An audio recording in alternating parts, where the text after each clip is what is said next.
जय हिंद साथियों। बहुत से मेरे मित्र मेरे वीडियो देखकर मुझसे पूछते हैं कि क्या है ये जनचेतना मंच और आप क्यों कर रहे हैं ये सब। तो आज मैं आपके सामने आया हूं हमारी विचारधारा को प्रकट करने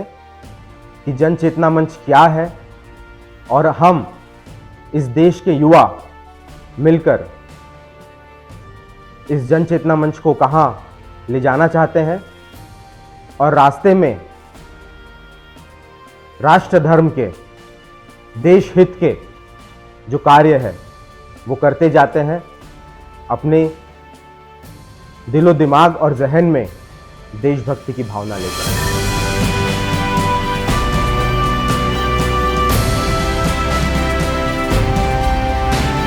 मेरे मित्र मुझसे पूछते हैं कि आपका तो चलता फिरता एक अच्छा खासा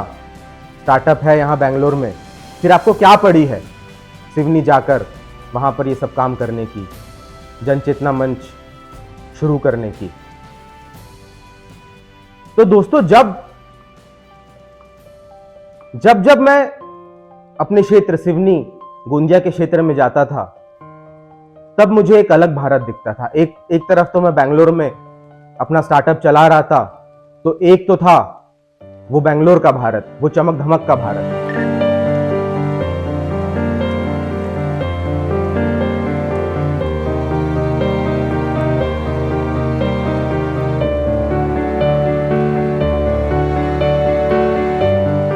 और दूसरी तरफ जब मैं सिवनी जाता था और देखता था वहां के किसानों की हालत, वहां के बच्चों की हालत, वहां का जो युवा है उनकी हालत, तो वो एक दूसरा भारत था। तो यही डिस्पैरिटी देखकर, जो इतना बड़ा एक स्टार्क डिफरेंस है, ये देखकर हमने चीजों को समझने की कोशिश की और किसी और पर ब्लेम गेम ना खेलते हुए हम खुद क्या कर सकते हैं अपने देश के लिए, देश से मांगने से पहले हम देश के लिए क्या कर सकते हैं, यह सवाल अपने आप से पूछा और इसी सोच के साथ जनचेतना मंच का गठन हुआ। मुझे लगता है कि हमारी सदियों की जो लड़ाई रही है आजादी की, जो खून बहा है इस देश को आजाद करने में, आज का युवा कहीं ना कहीं वो कुर्बानियां भूल चुका है, लेकिन उसकी चेतना अभी भी मरी नहीं है। ये हमारा एक बहुत बड़ा विश्वास है जनचेतना मंच के लोगों के अंदर कि उस युवा की चेतना अभी भी पूरी तरह से मरी नहीं है, थोड़ी सी जान उसमें अभी भी बाकी है। और जनचेतना मंच के माध्यम से अगर हम उस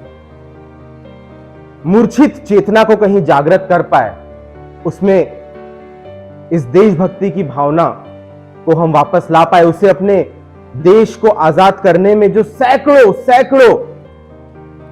स्वतंत्रता सेनानियों का जो खून बहा है वो हम याद कर पाए, तो हमारा जनचेतना मंच को शुरू करने का जो अभियान है, मैं मानूंगा कि वो सफल हो गया है।